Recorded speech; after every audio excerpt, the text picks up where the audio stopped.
All right, today we're going to pull back the curtain on something called ISO 27001. Now, I know that sounds a bit technical, but think of it as the international playbook for cybersecurity. It's a framework that's designed to protect what is probably your business's most valuable asset, its data.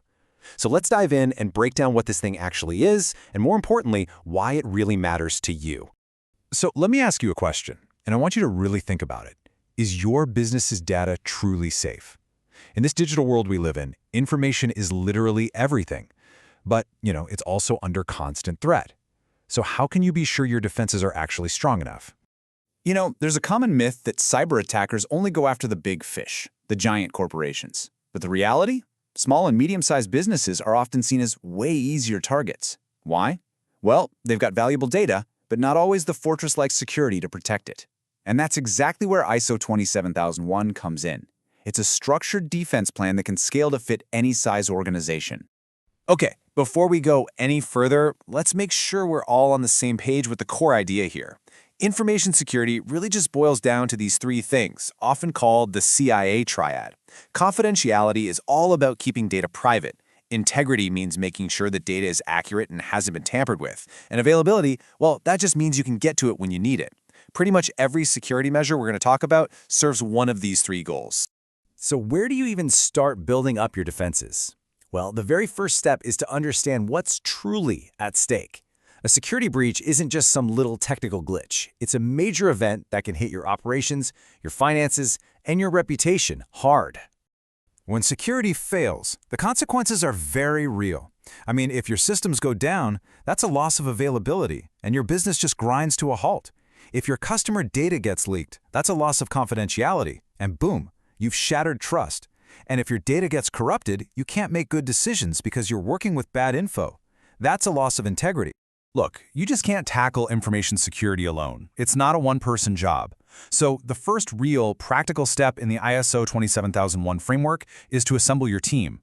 And this isn't about hiring one single expert, it's about setting up clear roles and responsibilities across the entire organization. Because at the end of the day, effective security is a team sport. And this part is absolutely crucial. This is not just an IT problem that you can toss over the wall. From the CEO who sets the vision all the way down to the staff on the front lines, everyone has a part to play. Sure, top management is ultimately accountable, but every single person has a responsibility to protect the company's information. Now, a really powerful tool for defining these roles is something called a RACI matrix. And the idea is actually pretty simple. It just clarifies who is R, responsible for doing the work, who is A, accountable for its success, who needs to be consulted along the way, and who just needs to be kept informed. This little framework gets rid of so much confusion and makes sure nothing important falls through the cracks. Okay, so you've got your team together. What's next? Well, you can't protect what you don't know you have, right? Step 2 is all about identifying and mapping out your critical information assets. Seriously, take a second and think about this for your own organization. What information is absolutely critical to your survival? Is it your customer database? Your secret sauce? Your proprietary source code?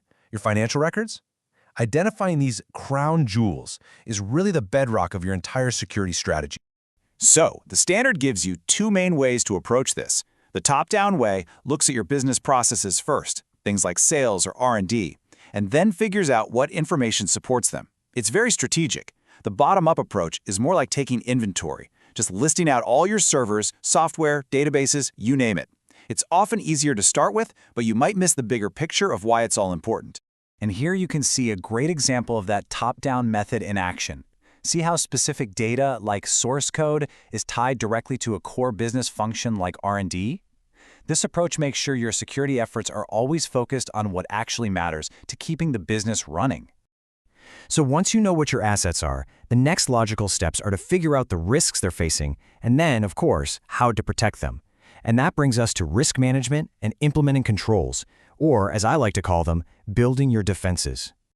It's a really logical, repeatable process. First, you figure out how valuable an asset is. Is it mission critical or just nice to have? Second, you ask what could go wrong. Think about threats like malware or physical theft, or even just simple human error. Third, what are you already doing to protect it? And finally, fourth, where are the gaps? That's where you put your new controls in place. Now, here's a really important point. You don't need to build a maximum security fortress around everything. You start with a baseline of essential security for all your systems, things like basic access rules and antivirus software. Then, for your most valuable assets, your crown jewels, you add stronger, discretionary controls, things like multi-factor authentication or heavy-duty encryption. You're layering on that extra protection only where the risk is highest. You know, the world of cybersecurity moves incredibly fast, so the standards have to keep up. In 2022, ISO 27001 got its first major update in 9 years. So, you're probably wondering, what's new? At first glance, the biggest thing you might notice is that the number of controls actually went down, from 114 to 93. Now, this isn't because security got less important. It's because a lot of the controls were merged and streamlined to make the whole standard more efficient and less repetitive. But while some controls were merged, they also added 11 brand new ones, and these are really important. They're designed to tackle modern challenges that just weren't as big a deal back in 2013. Things like threat intelligence, security for cloud services, and preventing data leakage. It makes the standard so much more relevant for how we work today. The way the controls are organized also got a major makeover. Instead of having to navigate 14 different sections, everything is now grouped into 4 simple, logical themes: organizational controls, people controls, physical controls, and technological controls. Honestly, this makes it so much easier to find what you're looking for and to implement. So, what's the bottom line on this whole update? It's really an evolution, not a revolution. The changes are just common sense, they reflect the modern world we live in, and they ultimately make the standard a whole lot more user-friendly. Now, for any business that's already certified or is even just thinking about it, this brings up a really important question. What's the timeline for actually adopting this new version?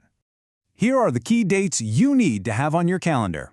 The new standard officially came out in October 2022. Now, if your company is already certified under the old version, you have until October 31st, 2025 to make the switch. It's a pretty generous window, but it's definitely a date you want to have circled. And if that timeline sounds a little bit scary, don't worry. As the experts at Advisora point out, because the changes are so logical, the work to be done is not that big after all. For most companies, making this transition is going to be very manageable. So, we end right back where we started. Your information is the foundation of your business's value, its reputation, and its future.